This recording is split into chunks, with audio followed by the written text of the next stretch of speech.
there's a report that's been launched a couple of weeks ago by the Campaign for Freedom in Public Spaces, or some words similar to that.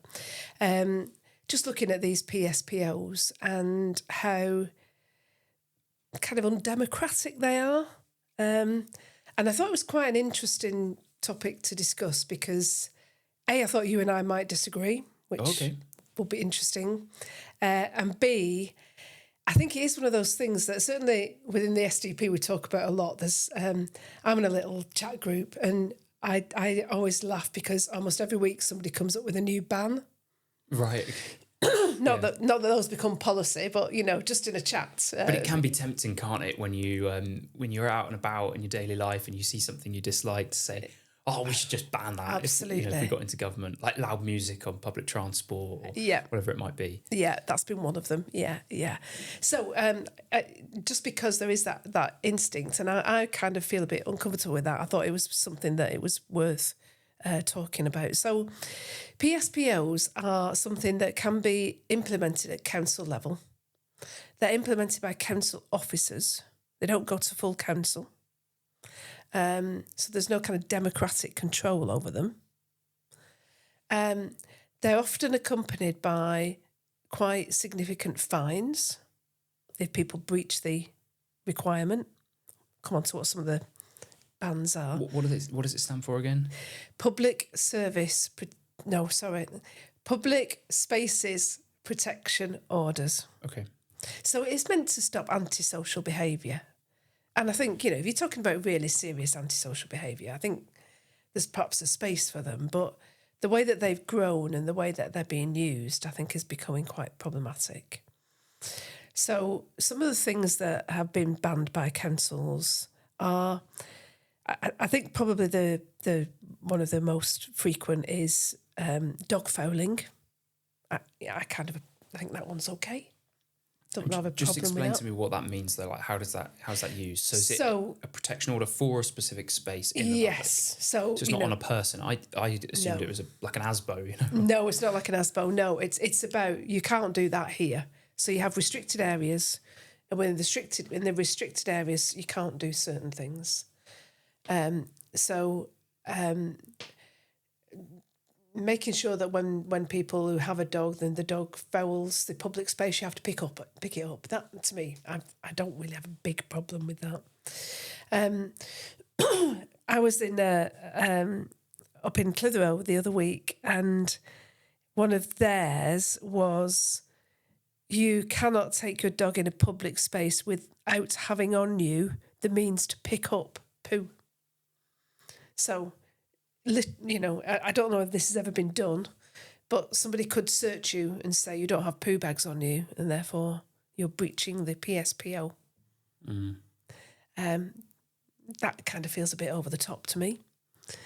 I'm just a bit confused because I would have thought that most places in public you can't just let your dog poo and not pick it up. So does that mean that there are PSPOs for all of these places, like parks and roads? And so I think you've got straight to the nub of the issue there. So I think with all these things, it's entirely reasonable, entirely correct that there should be an expectation that you would not let that happen.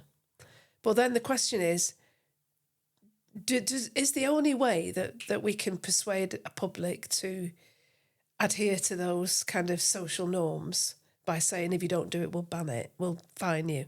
There's a ban, and if you don't do it, we'll fine you. Because to me, that almost undermines the public duty that you have to do the right thing. So you said you're not allowed to let your dog foul. Well, there's lots of places where you are allowed, where there isn't a PSPO and... Where? Well, if you think about if you go into the country, there'd be no PSPO there.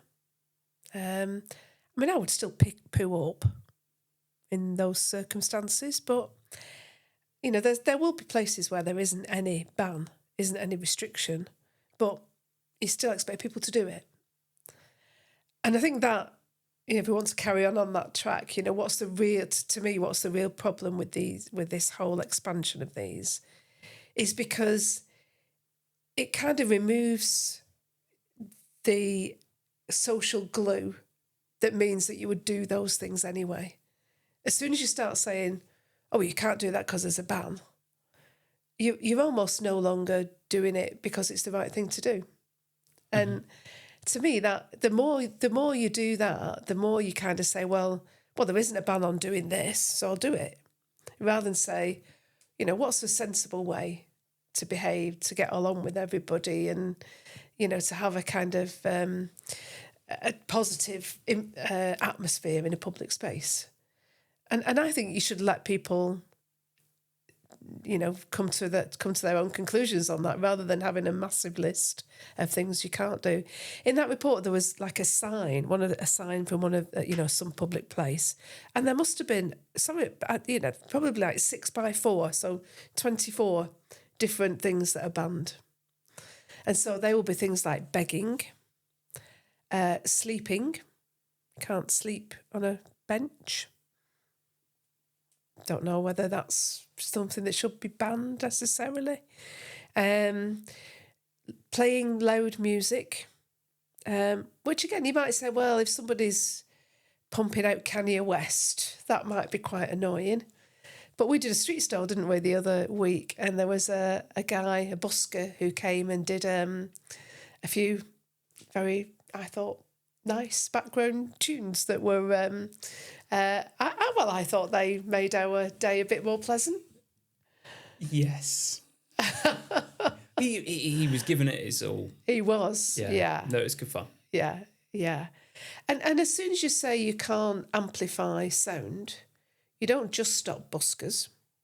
You stop people who might want to be making a speech about how they don't like what the council's doing, or... a speech about protecting our Jewish communities or anything like that, So you you cut down more and more what's possible in the public space. And I'm not sure that's very helpful. Because some of those things I think are a social good. I think it's good that, somebody can set up and give us a few tunes in the shopping centre. I think it's good that, if somebody feels that there is a political issue that's really important, they can stand up and say something about it. Yeah, for sure. There's also loads of perhaps what you might call bizarre bans that some councils have introduced. So a ban on picking blackberries. I feel that's a bit over the top. Why shouldn't you pick blackberries? And I actually quite like the idea of foraging and making the best use of the fruits that nature produces for us. We're not too far from the Fallowfield Loop, which is a place where a lot of people pick blackberries. Yeah. An old railway line that they've turned into a footpath and a cycleway. Yeah. And I quite like that. Yeah, exactly. Yeah. Absolutely. Yeah. Some coastal areas have banned throwing stones in the sea. Good bit of skimming. A good bit of skimming. Oh, there's nothing like trying to search out the perfect stone, and you find it and you think, this is it, this is my chance, and the pressure that goes with it. You can't waste the good skimming stone. Exactly. I do remember one of my boys, when we were paddling, I was paddling with one of the boys, and one of the other ones was on the beach, and he decided to skim a stone, and it skimmed and it hit me right in the middle of my forehead. I had a Harry Potter scar. Oh, wow. Which was, when you cut your head, there's loads of blood. Yeah. So, Maybe you needed a PSPO. Well, I don't think so. I think if people are doing it in a way that's annoying, you just tell them to stop, don't you? Yeah, and I think that one of the problems is that there's this misconception nowadays that anything that is not appropriate, not morally acceptable, should be legislated for. Yeah. And I think that is the biggest thing that we have to, the biggest myth we have to bust. Because when people say, oh, so you like people playing loud music on trains? No. Mm-hmm. But I don't need the government to tell them not to. Exactly. Particularly as often. And this is one of the big pros for, I would say, our side of the argument, which is arguing for the community response, is that you will, no matter how big the state gets and how many people and police officers and ways of enforcing it they have, you will never be able to have a good enough a response as good as the community response. Correct. And I used the example, I think a while back, of my church where somebody came in during a service and was really disruptive. And immediately a load of guys get up from the pews, and they're all, old boys, like 60s, in their 60s, 70s. And they go and just sort of say, "You're going to be leaving now." And I thought, if we'd called the police, it would have taken ages and it would just completely disrupted the service. But instead, they were able to deal with the problem. Yeah.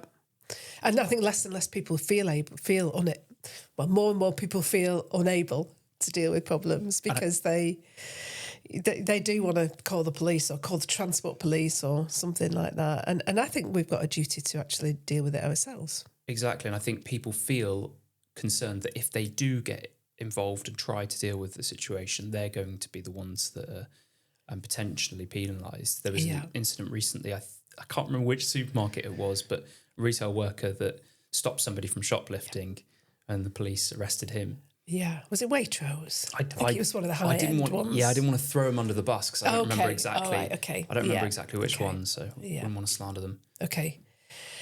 So that's interesting because I thought you might be a bit more pro bans than I would be. Because sometimes you say I'm too libertarian. No, I've not said that, have I? I feel like I'm a libertarian at heart. Yeah. Certainly on these issues of, of, let's say, like civil liberties. Yeah. And things like sleeping. Yeah. I just think so often these bans are a sign that the government is unable to really deal with the problem. So they impose a top-down solution of, there's a problem of homelessness. Okay, we'll ban sleeping on park benches. Yeah. And I think of times where I remember once in Italy when I was teaching, and you have these really long lunches in schools in Italy, which I love. And it was a gloriously hot day and I was so tired. And I went to the park and slept on the bench and woke up just in time for my lesson and then wandered back to the school. Yeah. They want to ban that. Yeah, that would be banned in certainly some council areas in the UK now. Swearing was one I just wanted to mention because I hate people swearing. I think there's a space for swearing. There's an appropriate time for it. But when people are effing and jeffing in the on the shopping street or in the park, and I am the person who says, "Would you mind not swearing?" And people. I just think that distinction between ordinary language and swearing is getting tighter and tighter, isn't it? People just don't seem to always draw a distinction. I want to reinvent that distinction, make it a bit more clear. I think that's touching on a really important point, actually, with regards to the philosophy of language, because people would say, but swearing, it's just words, like who cares? And I think people on your side of the issue understand it's just words. And the point is, if you normalise the F word, you'd need another taboo word. Yeah. Because it's the idea is the distinction. When you find the distinction, you're being accurate with your language and using it in a way that is I don't know what you'd call that, like of the social, morally acceptable in the social realm. And that's important to find that right language. Yeah. And you're right, the lines have become blurred. So just, it's like the thing of go to the shop in your dressing gown. Yes. Yeah. It's like, yeah, of course, a dressing gown in some ways is like a toga, right, that they would have worn 2,000 years ago. That's not the point of the specific item. It's the fact that we're not making an effort and we're not, we're blurring those lines. Yeah. So again, swearing I wouldn't ban, but I do think you should pick up people if they're behaving inappropriately and ask them not to. How do you feel about people saying, "Oh God," "Oh Jesus," those kind of things? I mean, I often do. Do you? I still wince. When I was a kid, certainly my grandparents would never have used the word God or damn or even bloody. They wouldn't have used any of those kind of words at all. And I still wince a bit especially if I hear kids say, "Oh my God." Right. I kind of think, you really shouldn't use God's name like that. And I'm not a Christian, but I still think that that's a bit inappropriate. Mm. Gosh, I'm turning into certainly my mother.